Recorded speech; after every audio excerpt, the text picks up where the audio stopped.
Dear viewers, welcome to our program. We are delighted that you have joined us, and together we will spend time in an engaging and exciting discussions. Thank you for your participation and belief in our project. Please welcome Henry King. Let's get started. Let's get started. The crime and the punishment.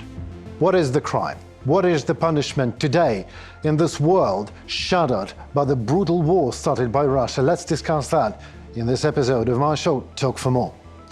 France has begun the autumn session of the Parliamentary Assembly of the Council of Europe. The Parliamentary Committee on Legal Affairs and Human Rights is getting ready to come out with the resolution that recognizes Russia as a dictatorship. The committee expressed concerns deepest, I guess, in regards with the legitimacy of amendments to the Russian constitution that allow Russian President Vladimir Putin to remain in power until 2036. We are talking about amendments made to the Constitution of the Russian Federation in July 2020. They allow lifting restrictions on the presidential term. Putin will then be 83 years old. The committee approved the draft resolution unanimously and recalled the conclusions of the Venice Commission of the Council of Europe that, I quote, "The refusal to limit the term of office for the current president violates both the Russian constitution and international legal principles." Russian constitution. The very term constitution means something unshakable, eternal, designed to perpetuate the rule of the law and order over human greed and lust for power. To amend the constitution, removing law and order from the whole paradigm and inserting your name instead, means spitting in the face of the people, calling it not a people, but a bunch of slaves that will accept any decision of their Tsar, so only for the prices in groceries do not rise too much.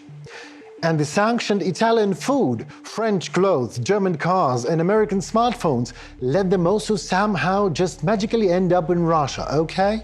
Russians would be ready to give Putin a lifelong presidency for this. As a defender of the well-being of the average Philistine idiot, coward, and fool who considers himself Russian since he has read Dostoevsky and Nabokov.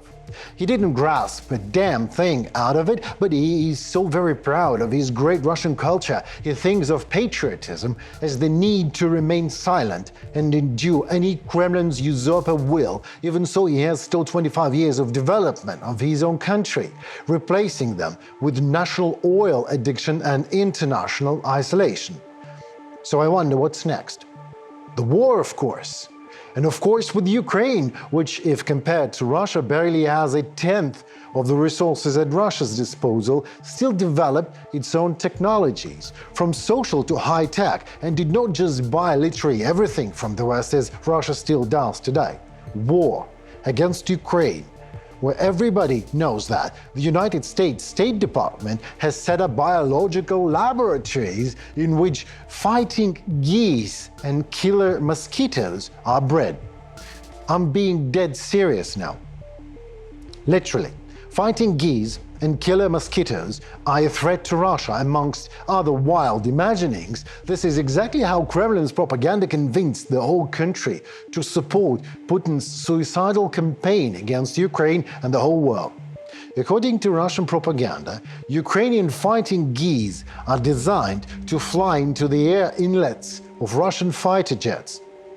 Jesus, Joseph, Mary, and the wee donkey, how fast do you think a Russian fighter jet flies? An Ukrainian goose, in order to fly into the air inlet of a fighter jet, the Ukrainian goose needs not only to catch up with it, but to be faster and overtake it. You only imagine the face of a Russian pilot who, out of the corner of his eye, notices his Ukrainian goose overtaking his plane, cruising at 1,000 miles per hour. But none of this really matters to Russians. Whatever Putin wants, God wants. We changed the constitution to appease Putin.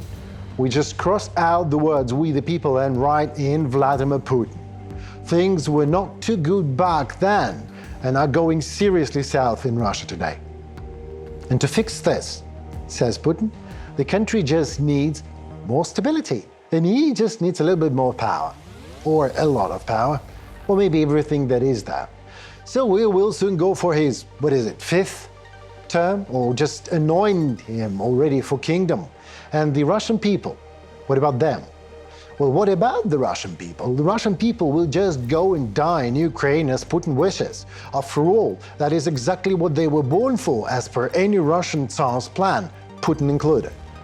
Oh, great thought, just by the way. Let's write that into the Russian constitution. And that's exactly what Passé resolution says. It states that Russian aggression against Ukraine and the consequences of this aggression demonstrate the dictatorships are a threat to international peace and security, the territorial integrity and political independence of the neighbors, and maybe the whole world. Let me briefly inform you about the resolutions already adopted by Passé. In general, the Passé has repeatedly called for intensifying diplomatic actions regarding the international isolation of the Russian Federation and Belarus as its partner in crime in the war against Ukraine. The Assembly adopted a powerful resolution against the Russian regime in October 2022. In continuation, it supported the document that recognizes the regime in Russia as a terrorist regime. And then, for the first time in history, the Council of Europe declared that weapons should be granted to Ukraine. It was all about air defense systems for the protection of the civilian population of Ukraine. In addition, that resolution noted that Russia's presence in the United Nations Security Council is legally groundless and kind of insulting, if you ask me. So last year, at the Passé session, in October, Europe was also urged to continue looking for ways to force Russia to comply with the International Atomic Agency requirements and ensure the demilitarization of the Zaporizhzhia nuclear power plant area, to establish an international tribunal for Russian war crimes, and to find and create, if necessary, mechanisms to collect reparations from Russia for damages caused to Ukraine. All that the Assembly continues to do as of today. At the spring session of Passé, delegations recognized the deportation and forced transfer of Ukrainian children to the territory of the Russian Federation as an act of genocide. They also called on the International Criminal Court to consider the possibility of separate criminal prosecution for this very crime. This summer, the Assembly supported the peace formula of Ukrainian President Zelensky and Ukraine's accession to NATO. The document was titled Political Consequences of Russia's Aggression Against Ukraine. It states the bare fact: the Russian leadership is threatening the world with nuclear war, and that international accountability for such an action should be extended to all private military companies and individuals associated with the Russian Federation who commit crimes on the territory of Ukraine, including the Wagner Group and the military of Chechen military leader Ramzan Kadyrov.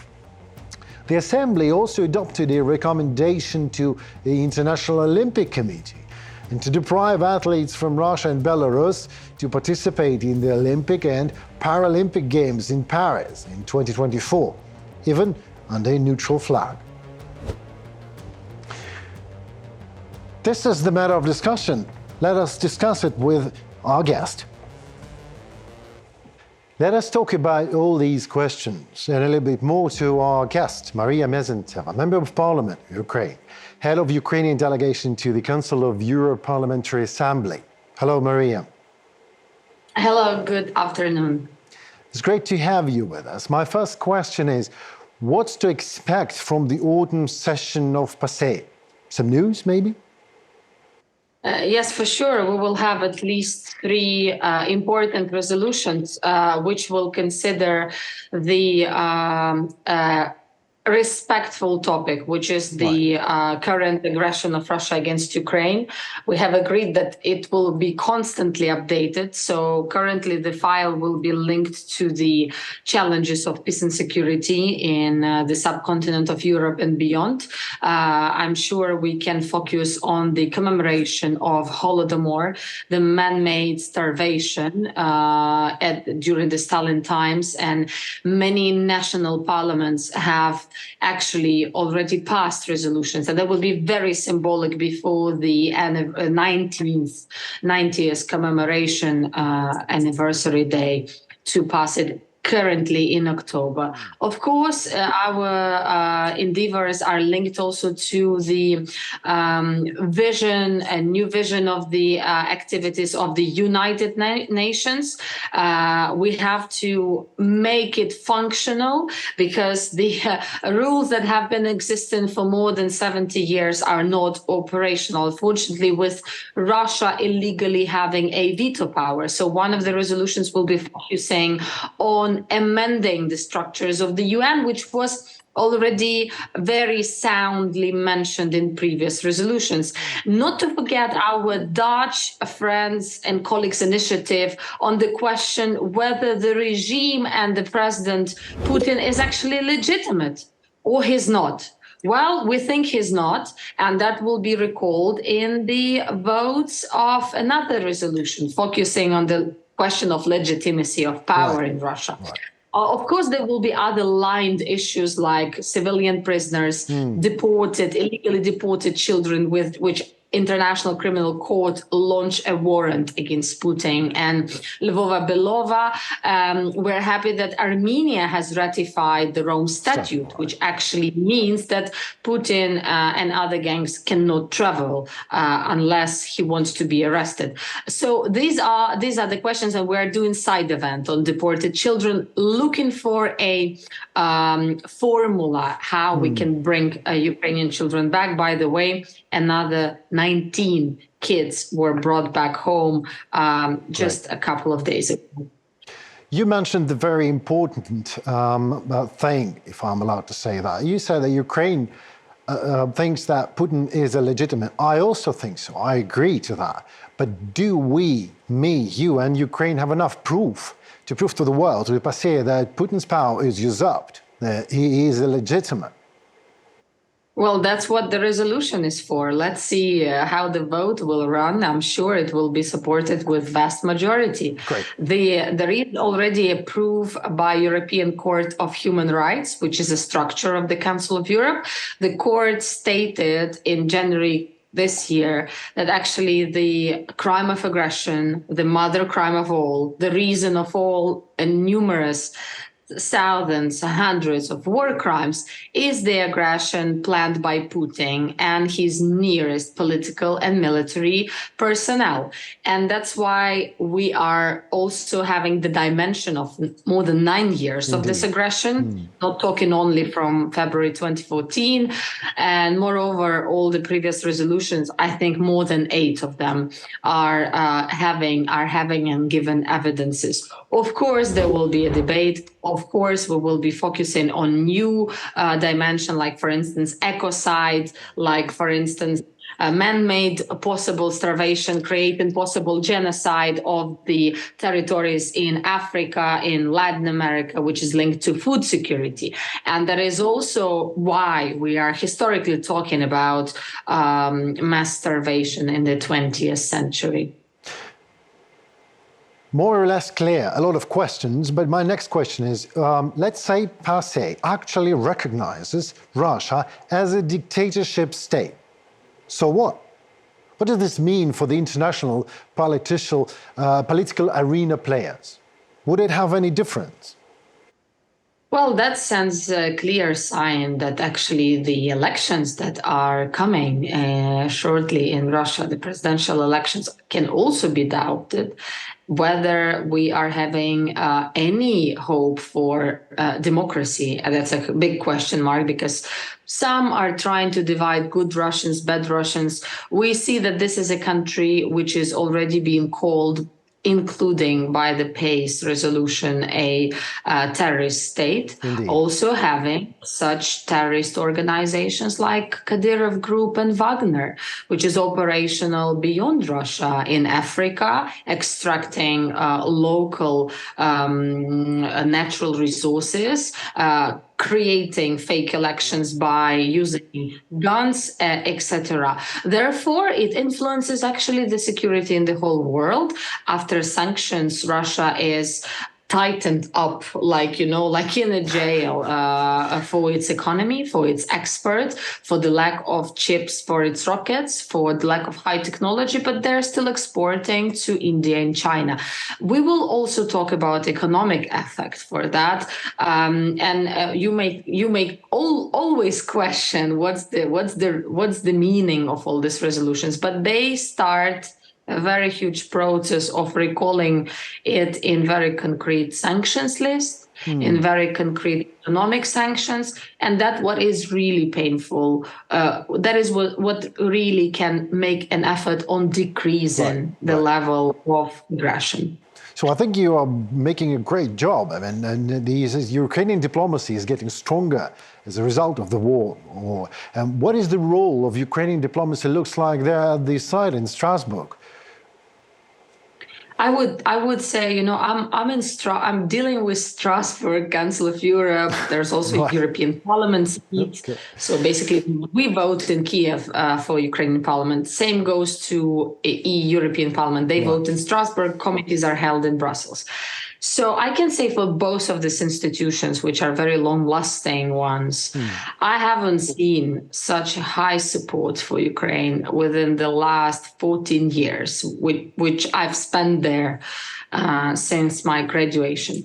And this is impressive, not only because the resolutions are passed, not because only the consultations are happening right now directly with us. It's not us who are approaching the decision makers. It's vice versa. And this is impressive because we haven't witnessed that even in 2014 when the aggression started, even later in 2020. We were laughed at in January 2022, a month before the full-scale invasion occurred. We spoke about 150,000 troops next to eastern border with Russia, next to my home city, Kharkiv, but no one took it seriously. Now everything flipped around. Europe and the whole world understands that we are not only the shield for them, we are practically rewriting rules to its current challenges. And we're highly thankful for this support. Ukraine has a unique chance, of course, and I know that you are deeply involved in creating a special tribunal for Vladimir Putin. Can you please tell us something about that? Maybe some updates you have? Yeah, so we held a very important international conference in Kiev, which was uniting a lot of specialists in international law, international criminal law. Actually, there's unfortunately a gap in international law. Russia hasn't ratified Rome Statute, nor did Ukraine, but even though we are planning to do so, Russia will not do it in the future. It's a no-go for them. They can't vote for something that will prosecute their president directly. So the only way to deal with top criminals who we see Putin and around 20-30 Warren military and political personnel around him who were planning, conducting and ordering this further war crimes. So this is the main goal, to be talking about those who were planning it and conducting it. Because the Russian soldiers were not there just because they woke up one day and marched to Ukraine.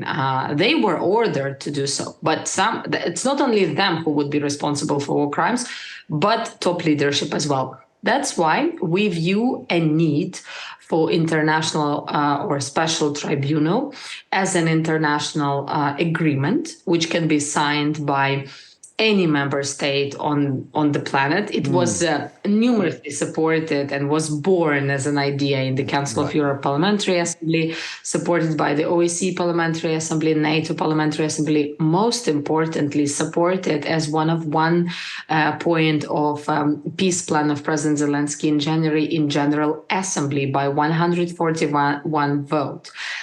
we still need to make it a separate vote to support the tribunal because Russia has a veto power in Security Council. We can't use Security Council for that. The office in The Hague started to be operational already. That's very important, very interesting. We are in touch with prosecutors who are helping us, and many lawyers across the world, like Philip Sands and others, who are actually the co-authors of this idea. I can tell you one historical thing. The Nuremberg Tribunal was not set up in 1945 on the year of the victory. The idea started in around 1942. So we need time for its creation. We need international support. Mostly we're challenged by the support of the global South. And last but not least, we cannot have a hybrid model tribunal because hybrid means to have it at the soil of Ukraine. And that's for that we need to amend constitution. We can't amend constitution during the martial law. We don't have an intention to do so as well. So the only possible realistic way, so that the countries agree, more or less copy Rome Statute and talk about in absentia trial or physical trial. The most important, it is supported by the people globally, and politicians should hear people who elect them. It is great to hear such news. Thank you so very much, Mariia, for what you do and for your experience. It was lovely to hear your update. Thank you so very much. Hope to talk to you soon. Watch this. The first stage of hearings of Ukraine's claim against Russia for committing a genocide in Ukraine took place at the International Court of Justice in The Hague. Paradoxically, Ukraine has become the first state to be sued due to erroneous interpretation of the Convention on the Prevention of Genocide by another state, Russia.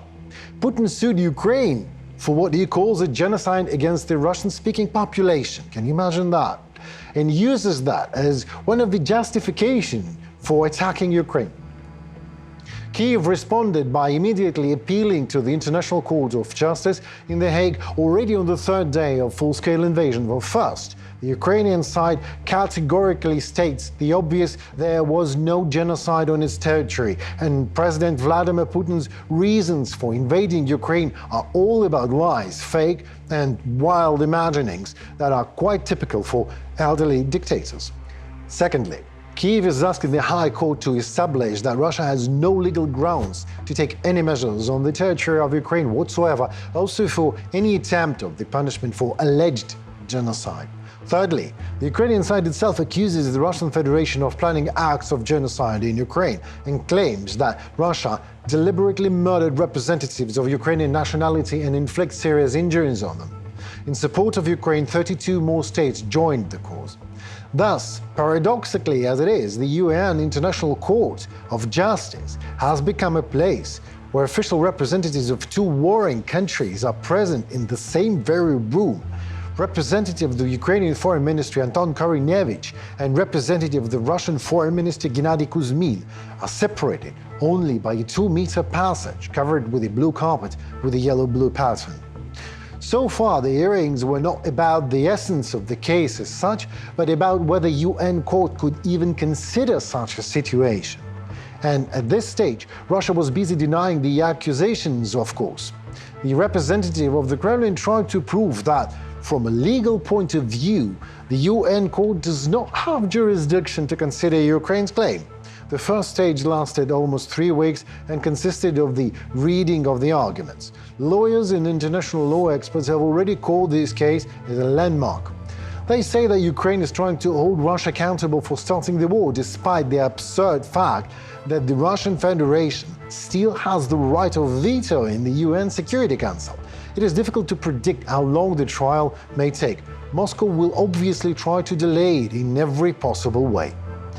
The main consequence of this case should be the establishment of the fact that Russia violated the UN Convention on the Prevention of Genocide and acted as an aggressor state. And even if at the time of such a conclusion of the court Putin is still Russian Tsar, president, and refuses to recognize the decision, this case will become an important element for future reparation payments to Ukrainians, experts say. So according to experts, one of the tasks of the ICS is to develop strategies to respond to new challenges and threats. Ukraine hopes that Putin will appear in court in The Hague again in the near future and will speak to the world from the bench for the accused Tsars. Ukraine is also requesting an arrest warrant for Alexander Lukashenko and for him to be recognized as an accomplice in Russia's crimes in Ukraine, in particular the criminal deportation of Ukrainian children. The European Parliament adopted the corresponding resolution on relations with Belarus in September at a plenary session. The document condemns Belarus' assistance to Russia. In particular, we're talking about the fact that Belarus helped Russia to transfer Ukrainian children through its territory to the so-called health camps, where they are subjected to forced Russification. The resolution states that more than 2,150 children were brought to Belarus. In addition, it says that the Belarusian authorities are participating in Russian promotion of hate speech, disinformation and propaganda, repeating Moscow's belligerent rhetoric. The EU Parliament assessed the actions of Lukashenko regime as likely to amount to a crime against humanity under the Rome Statute of the International Criminal Court. The European Parliament groundly believes that by making possible Russia's unjustified aggressive war against Ukraine, the Lukashenko regime has become an accomplice to the crimes committed by Russia, which provides for liability for the destruction and damage caused for Ukraine. Well, Putin already is indicted. And this warrant is for life. It can only be revoked when Putin is brought to trial and his case is tried and closed. The International Criminal Court issued this warrant on March 17th for the arrest of Putin and Mariia Mezentseva, the Russian Presidential Commissioner for Children's Rights. They are suspected of committing the war crime of illegal deportation and transfer of children from the occupied regions of Ukraine to the Russian Federation, which occurred after February 24, 2022. Due to the risk of being actually arrested, Putin did not visit the BRICS summit, which was held in South Africa, and the G20 summit in India just as well. A few months later, after the ICS issued an arrest warrant for Putin, Russia was forced to resort to react and responded to The Hague. The Russian Federation decided to put the ICC court judges and ICC on the list of wanted persons. The website of the Russian Ministry of the Internal Affairs has information about the head of the International Criminal Court, Pyotr Hofmansky, the first Vice President Luz del Carmen Ibanez Carranza, and Judge Bertram Schmidt. According to the Ministry of Internal Affairs of Russia website, all three are, I quote, wanted under an article of the Criminal Code, without any further details. Very Russian way, is it not? My question to artificial intelligence: what is the history of the Hague Court as such?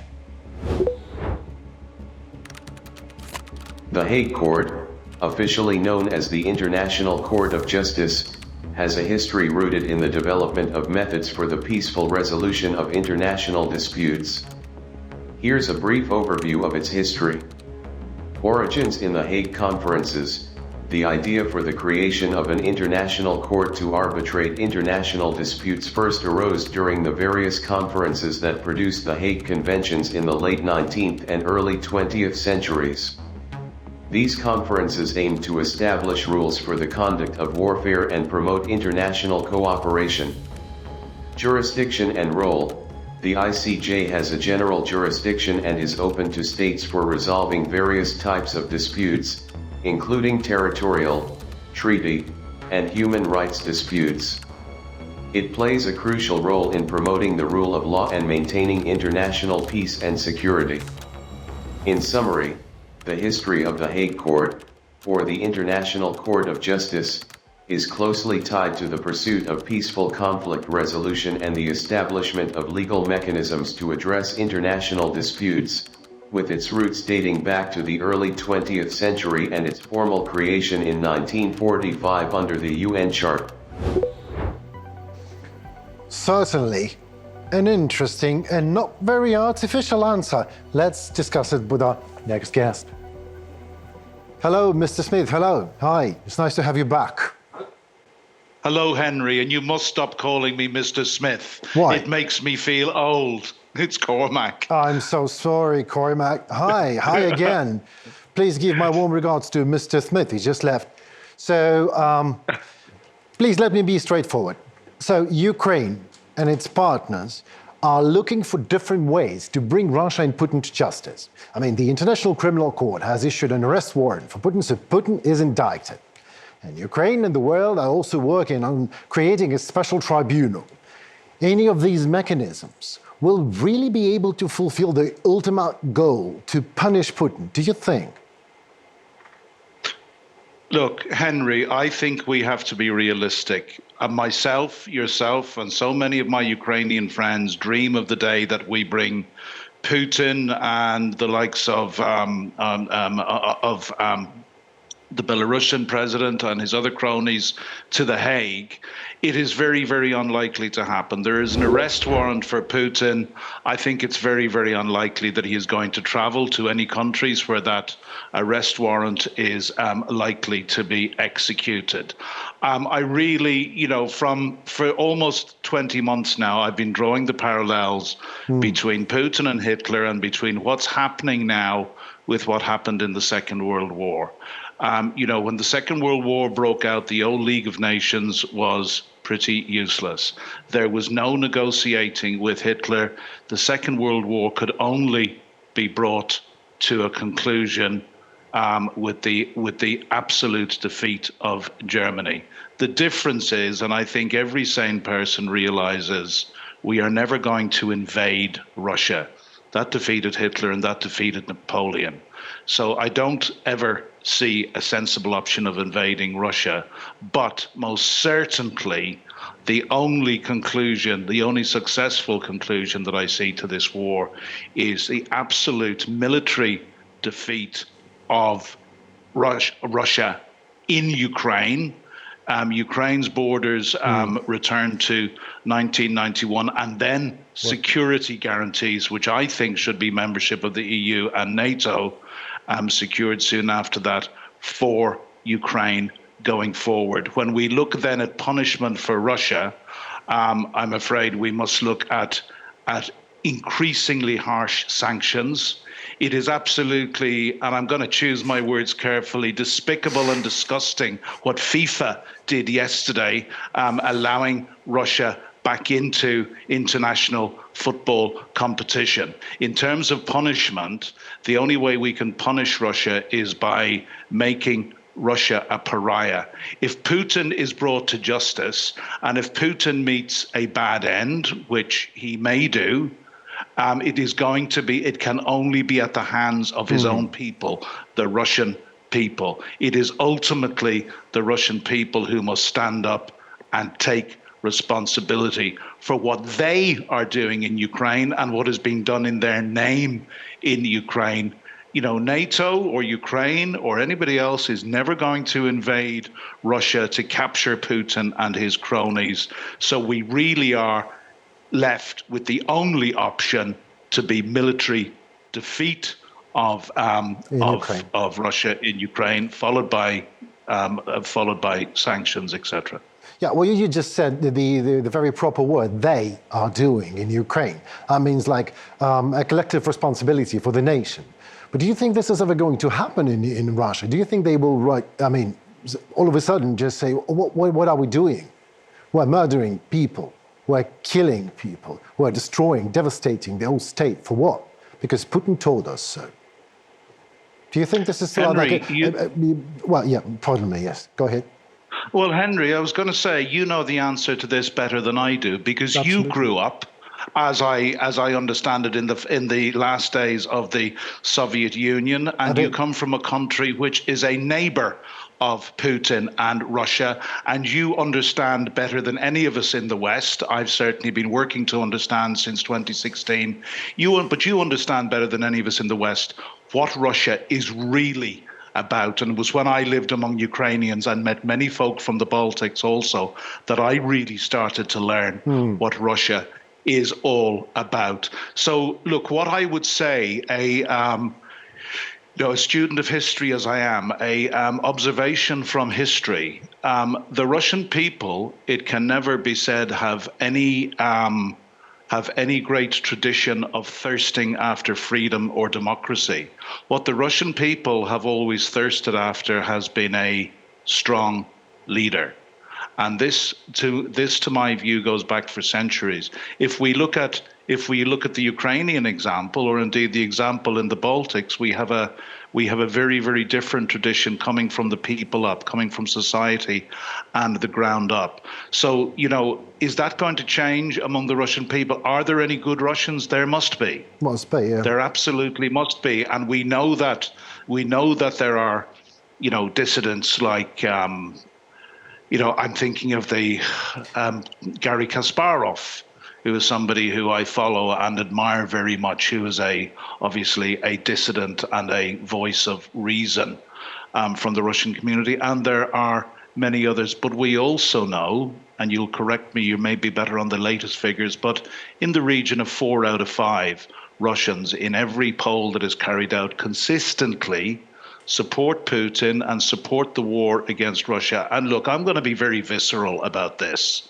There are well over 100,000 war crimes being investigated by Ukraine's prosecutor general with the full support of the international community. There are over 93,000 crimes of sexual violence.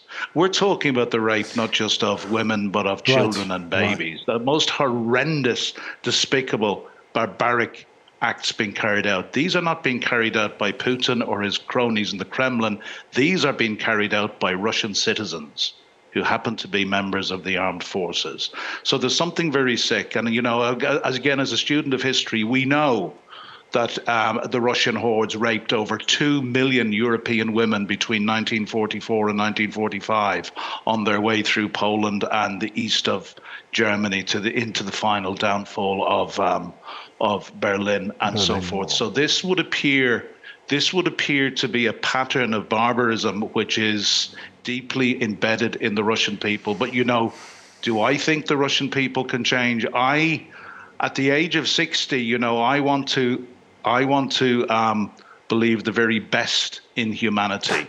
But at the age of 60, everything I know about Russia and the Russian people represents the very worst in humanity. But I will say it is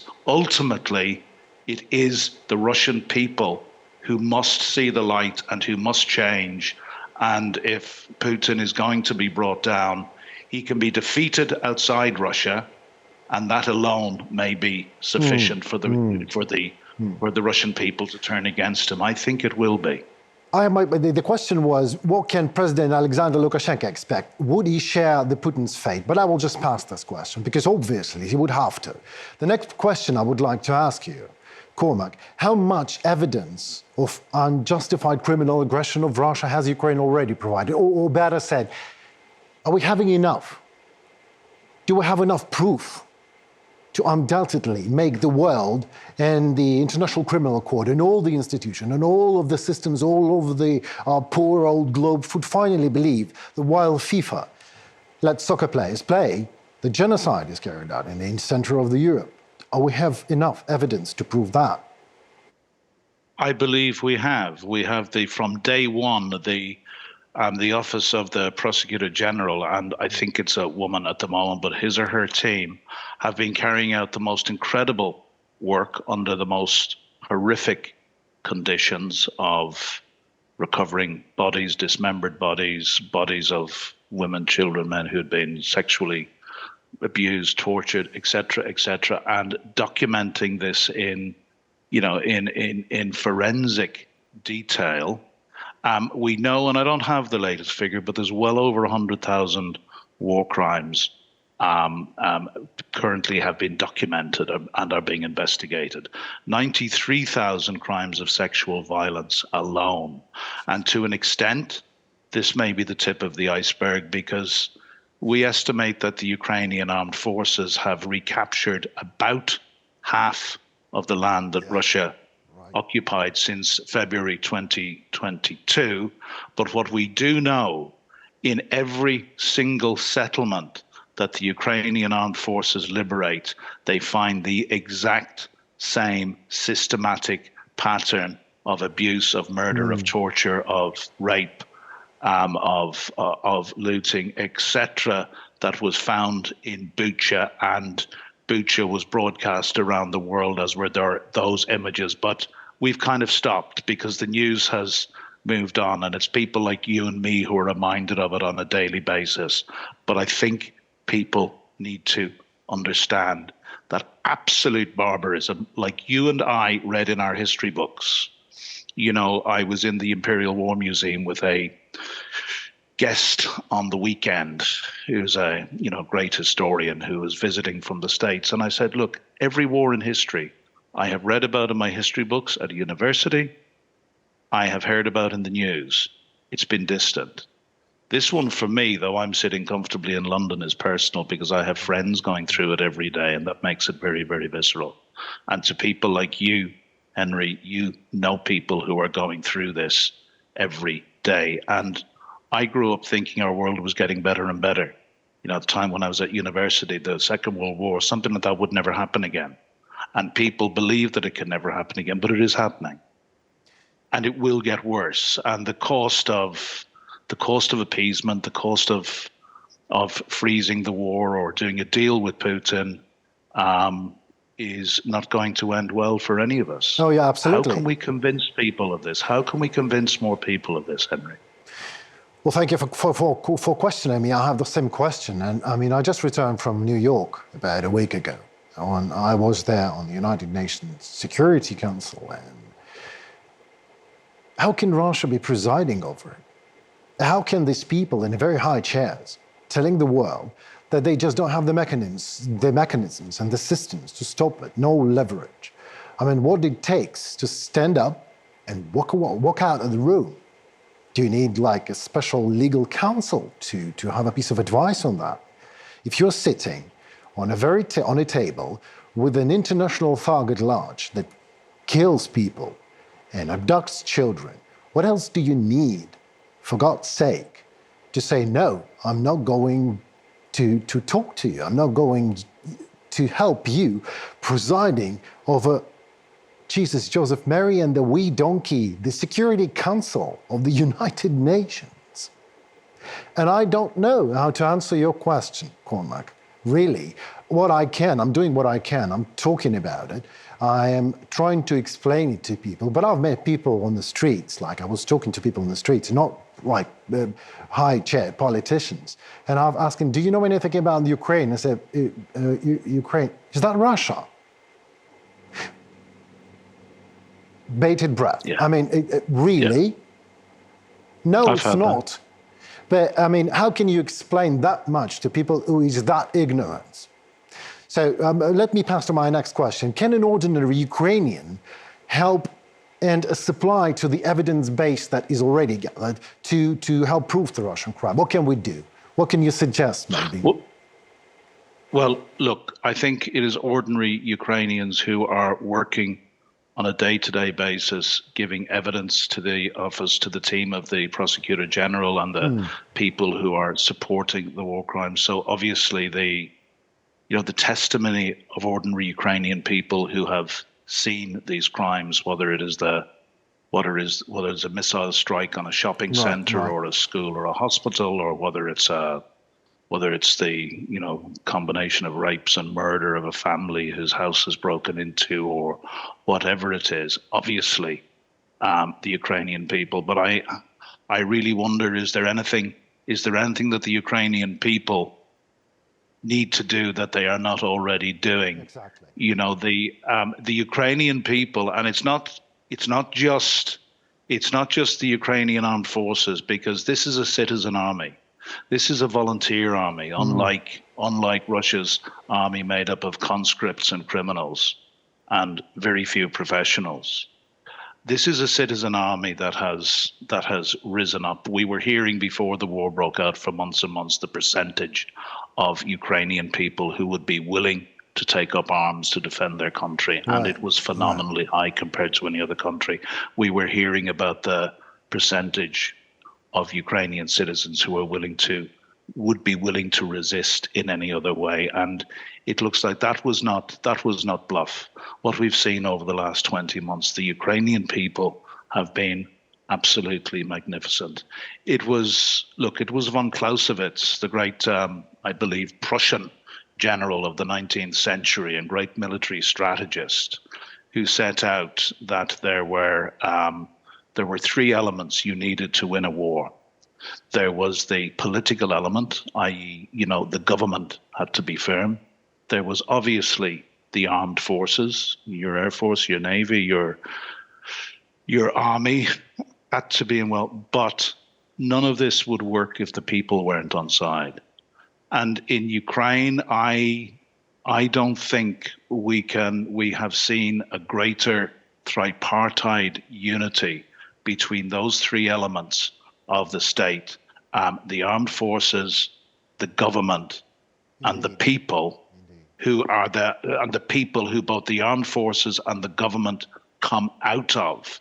So, unless you can tell me something different, the Ukrainian people at every level, just by surviving, just by forbearing, just by doing everything they do, some fight, some carry out humanitarian, whatever the Ukrainian people do, the vast, vast majority of them, I'm certainly not going to sit here from the comfort of my home in London and say the Ukrainian people can do more. But I'm sure the role, to go back to your question, the role in war crimes is that they will be the witnesses. The witnesses, exactly. They will be the witnesses, and I'm sure they are. But think, Henry. I'm lucky. I've never been violated in that way, or tortured, or whatever. Or I've never had a person close to me raped or butchered or tortured or murdered or whatever. But since this war started, and the stories started to come back to me from people I knew before, for a couple of weeks before Bucha, as to what was actually going on, and I've been haunted ever since by what that would be like if it was my partner, if it was my mother who passed away a couple of years ago, if it was my I don't have any sisters, but very close women friends of mine who I care about dearly. If it was friends, I am tortured by how I would feel if I was that close. I'm as close that I have many Ukrainian friends, and I feel, as I've already said, that brings me closer to it. But we must empathize. And what I would say to anybody listening on this, please empathize with the Ukrainian people. Imagine this happening in your country, your city, your town, your home. Imagine a Russian boot kicking down your front door when you're watching the television at night with your children and your wife or your husband. And imagine what happens after that. Well, the people don't believe in that. Europe, they don't believe that this is 2023. possible. Cormac, I'm sorry It's for happening, interrupting. Henry. I know It's that this happening. is happening. I mean, sometimes I even push that feeling away. I'm not trying to be too empathic because this is so horrible. This is so... I don't have the words sometimes to explain what's going on, and it is hard to believe that it is going on right now in 2023 in the middle of Europe, and people say, Russia and Ukraine just must sit at the table and find a way to negotiate what? What are we negotiating? It is no, it's very, very simple. And I love to quote my great friend Alexei Mikheyev, who's now Ukraine's ambassador to Berlin. And Alexei said to me, it was probably in late February, maybe even within days of the war starting, he said, if Russia stops fighting, there will be no war. If Ukraine stops fighting, there will be no Ukraine. Yeah. We know that if there was a frozen war on the current lines, that Russia will take advantage of this. Because Russia is badly in need of a break. Russia is depleted. Russia is losing on the battlefield very, very badly. Russia needs a break. They need an opportunity to rebuild their ammunition stores. Look, in the last year, it's estimated that Russia fired, I think, 10 million artillery shells. They have the industrial capacity to produce 2.5 million a year. That's the figures I have been given. Russia is running out of ordnance.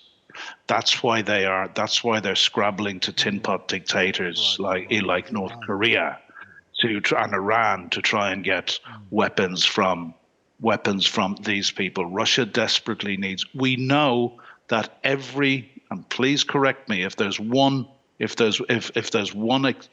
example of this, every single international treaty that Russia has signed with Ukraine, Russia has broken.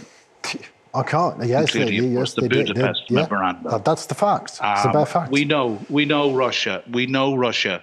You and I know Russia can't be trusted. The Ukrainians know Russia can't be trusted. What I say to people in the West, they still need to see Russia more through the eyes of people in Ukraine, people in the Baltics, and people in other neighboring, maybe Finland also, and Denmark, people that have borders with Russia. Norway, not Denmark, as a border to the far north. Well, in conclusion, I want to quote President Zelensky. I was there in the United Nations General Assembly, and I hear that his words, and he said, if you want to know whether Putin can be trusted, go ask Prigozhin about that. So it's as simple as that. My last question. If Russia were not at the table of the Security Council in the United Nations and accordingly did not have its veto power, do you think that UN policy would change?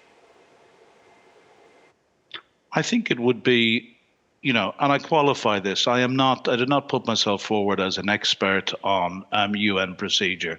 I think it would possibly be easier to get resolutions through, although there is also China to consider.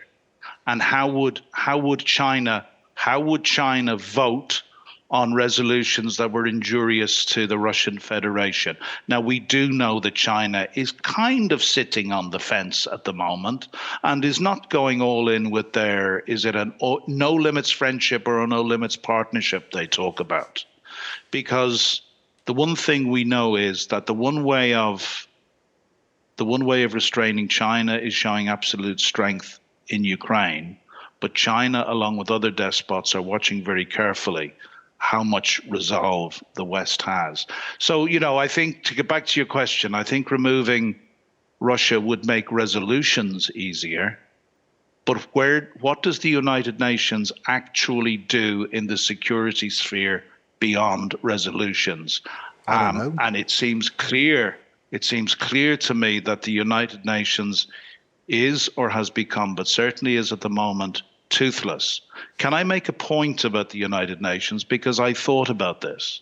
And as I said, I am not an expert on United Nations procedure. And I've had many discussions with people saying the United Nations is past its sell-by date. It should be scrapped. It should go the way of the old League of Nations between the First and Second World War. I don't believe this. The United Nations was one of the international institutions which rose up after 1945. It's part of what we call our rules-based order. It's part of that international rules-based order that the likes of Russia and her allies in China actually despise and want to see the downfall of. So it is imperfect. It's imperfect as our whole rules-based order is, because it's very easy to point out to mistakes that Britain has made and America has made and other countries have made. But, we have something which is an ideal, is a destination. It's imperfect, but together, and the United Nations is at the core of our rules-based order, it's given us the greatest period of peace, prosperity, and security that the world has ever known. So no, I do not believe the United Nations is past its sell-by date. I do believe the United Nations is badly in need of reform. But exactly. I do believe, being ultimately an optimist and believing in the best in human nature, I do believe that the United Nations is an ideal that is worth, and it is a destination that is worth holding on to and pursuing. Thank you very much. And I think at the end of the day, getting rid of the United Nations would make Putin and his like happier. An absolutely lovely answer and very detailed as always. Cormak, thank you so very much for your time and experience with us. Hope to talk to you soon. Henry, always my pleasure. Thank you so very much. Goodbye, sir. Watch this. Russia's full-scale invasion of Ukraine was a brutal violation of the UN Charter and an act of aggression constituting a crime under international law. The international non-governmental human rights organization Amnesty International notes this in its report. Nearly 8 million Ukrainians, mostly women, children and the elderly, have fled the country, triggering the biggest wave of refugees in Europe since World War II. Russian troops carried out indiscriminate attacks with wide area damage and weapons, causing thousands of civilian injuries and death. In Mariupol and elsewhere in Ukraine, Russian authorities have forcibly moved and deported civilians from occupied territories of Ukraine, amounting to war crimes and highly likely crimes against humanity. This was accompanied by a screening procedure known as filtration, during which some civilians were subjected to torture and other inhumane treatment, including beatings, electric shocks, and threats of execution. Some were denied food and water and kept in dangerous conditions in overcrowded quarters, the organization's report says. The war had devastating environmental consequences due to heavy machinery and the use of thousands of tons of fuel. Large areas of flora has been completely destroyed, fauna suffered, tens of thousands of animals dead, and it's hard to even imagine how polluted is the air, water and soil. Russia's conduct of hostilities has also increased the risk of nuclear incidents, notes Amnesty International. After the Zaporizhzhia nuclear power plant was captured on March 4th, Russian troops and military equipment were located on its territory. Constant explosions from mortars and other types of weapons were reported in the immediate area, for which both sides blamed each other.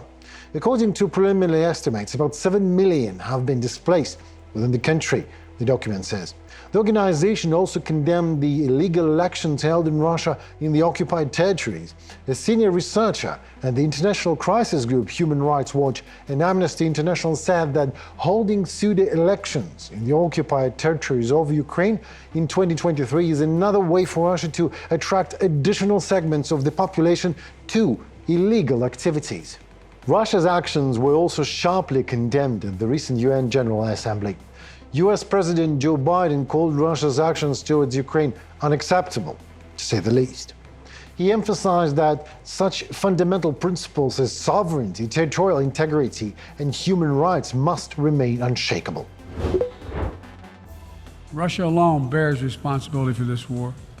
Russia alone has the power to end this war immediately. And it's Russia alone that stands in the way of peace, because the Russia's price for peace is Ukraine's capitulation, Ukraine's territory, and Ukraine's children. Russia believes that the world will grow weary and allow it to brutalize Ukraine without consequence. But I ask you this: if we abandon the core principles of the United States to appease an aggressor, can any member state in this body feel confident that they are protected? If we allow Ukraine to be carved up, is the independence of any nation secure? The Ukrainian president noted that in the 20th century, the Third World War was considered nuclear. At the same time, other wars seemed less terrible to humanity than those that could be started by the so-called great states with nuclear reserves. But in addition to nuclear blackmail, Russia also carries out energy one. Russia is weaponizing nuclear energy. Not only it is spreading its unreliable nuclear power plant construction technologies, but it is also turning other countries' power plants into real dirty bombs. Look, please, what Russia did to our Zaporizhzhia power plant. Shelled it, occupied it, and now blackmails others with radiation leaks. Is there any sense to reduce nuclear weapons when Russia is weaponizing nuclear power plants? Scary question. Indeed it is. In addition, Russia has turned food to blackmail. Blocking the Black Sea Initiative and the delivery of food to many countries, and it blackmails Ukraine in every possible way, even kidnapping children. Zelensky noted that when hatred becomes a weapon against one people, he never stops there. According to him, Russia threatens Kazakhstan and the Baltic countries.